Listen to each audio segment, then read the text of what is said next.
Hello. I thought it was about time we had another little chat on spiritual and spiritualist matters.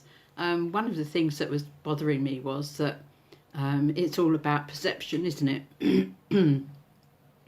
And just because I'm an ordained spiritualist minister doesn't mean that I've forgotten why I came to this point in my life, and that I was brought into spiritualism by going along to a church and watching a medium.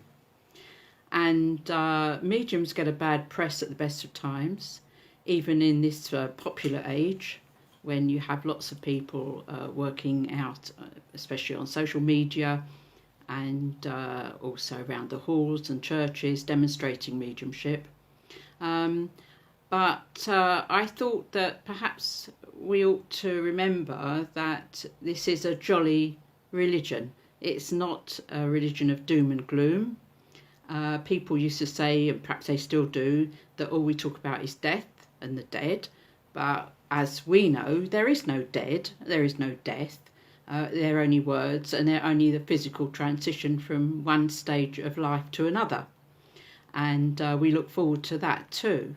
So again, there's no doom and gloom surrounding spiritualism, and perhaps that's why the Orthodox churches get fed up with us so much and try and pour water over our beliefs.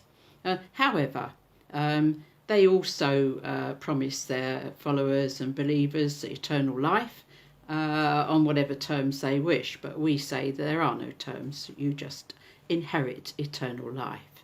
And of course we do say that we do need to be as good as possible while getting through this one, so to enjoy a better life in the hereafter.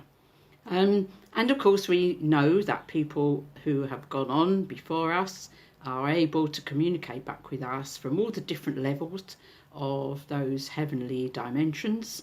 And one of the things that we do is prove that there is life after death by communication with that next world, the world to come, for all of us, everybody.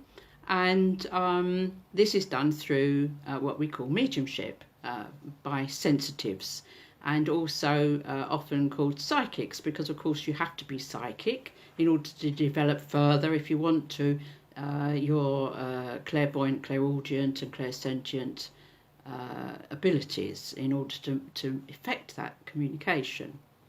One of the very simple ways that we can do that is by giving messages to loved ones from loved ones on the other side.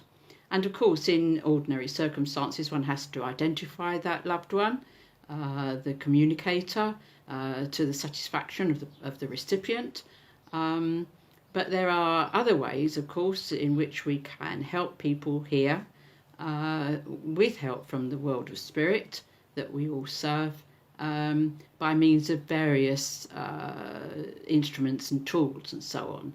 And I've always taught in my classes and workshops and circles psychic exercises through flower readings, sand readings, card readings, all sorts of things that you can actually use, and even divining rods, we've used those too. We all have all sorts of things, and all my pupils, past students, will remember all those fondly, I'm sure, and the fun that we've had too, as well as the tears and the emotional stuff that comes out as well, because in order to be good mediums we have to strip away our own problems and hang-ups, and that always brings some tearfulness with it.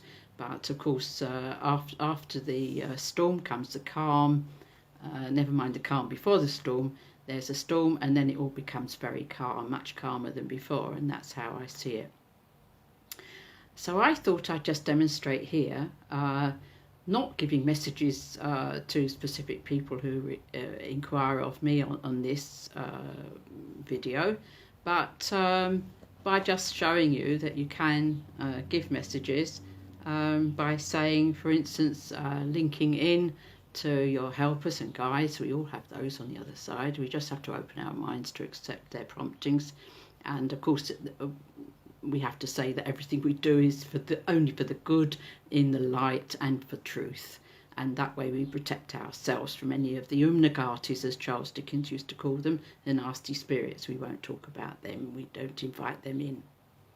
So, for instance, I will give a message now using little angel cards, which are very nice things to have, to people with somebody with the name beginning with C, and that could be a first or second name. And what I get here is inspiration first off, and I'll say that you